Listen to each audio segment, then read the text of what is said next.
Hi, good evening. My name is Dinesh Shishkant Zavre.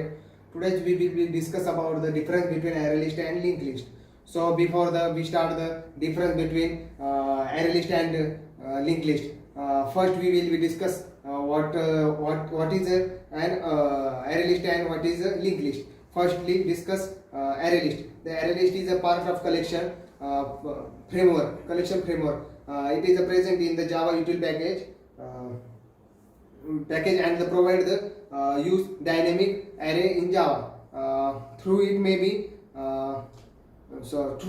be slower than standard array, but it can be helpful for program where a lot of manipulation in the array in needed. We can dynamically add and remove items. It automatically relates itself.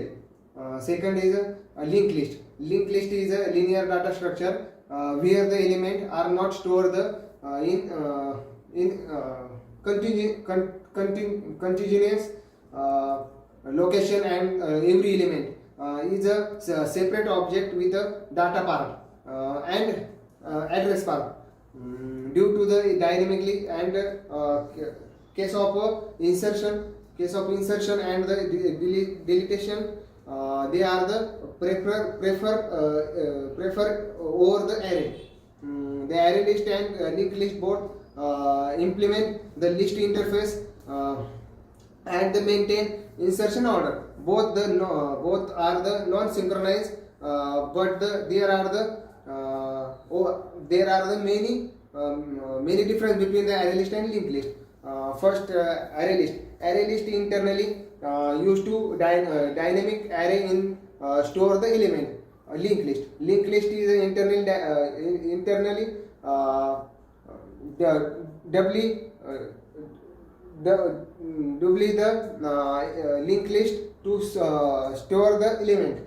Second, the manipulated with the array list slow, because if a element remove from the array, all the other element are shifted. The linked list, the manipulated with the linked list the faster than array, because there no shifting is required.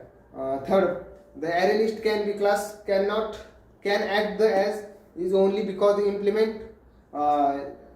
implement list only. Linked list class act as a queue both because the implement list the queue. Fourth point is better than storing and accessing data. Linked list better from manipulated. Thank you.